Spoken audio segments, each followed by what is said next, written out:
随着 USB-C 口的 iPhone 发布之后，苹果也发布了 USB-C 口的 AirPods。过去的2个月，我抛弃了苹果的 AirPods Pro， 就只使用了这副有线的 AirPods。所以今天就想和大家分享一下这段时间以来我的使用体验。第一点是电池，有次在开视频会议的时候，意外开了2个小时，直接把我的 AirPods 给用到没电了，所以声音也很尴尬的在办公室里面外放了出来。这个时候，我的同事适时的递给了我一副 3.5 毫米接口的有线耳机。在这一刻，我对于有线耳机的想法产生了改变。虽然 AirPods 它的续航也不算差了，平时听听歌、打个电话、开个半小时、1小时的会议，应付起来也算绰绰有余。但是有线耳机这玩意儿，它完全没有电量焦虑啊，你只要插上它就用，完全不用想充电的事情。第二点，配对，还是那句话，苹果 AirPods 在配对上设定的非常直观。打开翻盖，戴上耳机，配对好就可以直接使用了。但是在这一方面，有线的 AirPods 还是要更胜一筹。它就是最简单的物理上的把耳机插入设备当中就可以开始使用。当然，这样在物理上它的限制就是它一次就只能配对1个设备，无法像 AirPods 一样自动连接你当时正在使用的设备。但是瑕不掩瑜，它这样带来的好处就是不会像 AirPods 一样偶尔会连接不上，或者说只连接了1个耳机的这种情况。至少在连接上来说，它的成功率可是100%。而且使用 AirPods 配对还有一个好处，就是因为我公司使用的电脑是 Windows， 我不知道你在用 Windows 配对 AirPods 的时候是会怎么样。反正我每次都需要额外在蓝牙菜单里面把这个设备找到，然后点一次连接。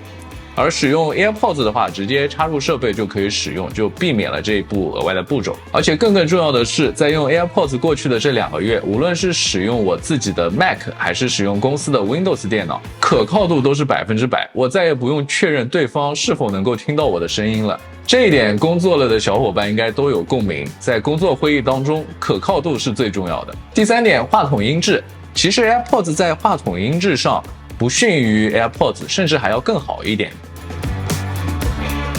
现在是 AirPods 普通佩戴时的音效，这个是我把 AirPods 话筒拿起来时候的音效。现在是 AirPods Pro 的音效，这个是 MacBook Pro 自带的音效。这是一台戴尔笔记本自带话筒的效果。有线耳机有它的好处，当然也有它的不足。接下来我也想讲讲它不如无线耳机的地方。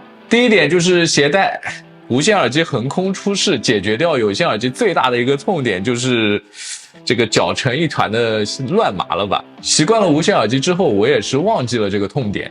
所以当我第一次从包里掏出 AirPods 的时候，这些痛苦的回忆就又都回来了。第二个缺点就是在运动的时候很不方便。跑步的话还稍微好一点，大部分时间线都够长，但是如果是健身的话，那线的长度就不够用了。第3点就是它没有降噪，当然我也知道并不是所有的无线耳机都有降噪这个功能，无论是听音乐还是听 Podcast， 这款没有降噪的 AirPods 在沉浸感上还是要差很多的，这在通勤路上的感受特别明显，无论是公交还是地铁上完全隔绝不掉任何噪音。以上这些呢，就是我2个月以来使用 AirPods 的一些感受。有一说一啊，149块钱的价格，相对于 AirPods 上千块的价格来说，是一个相当划算的产品。特别是现在改到了 C 口之后，无论是手机、平板还是电脑都可以直接使用，这让我觉得性价比甚至又跨越了一个台阶。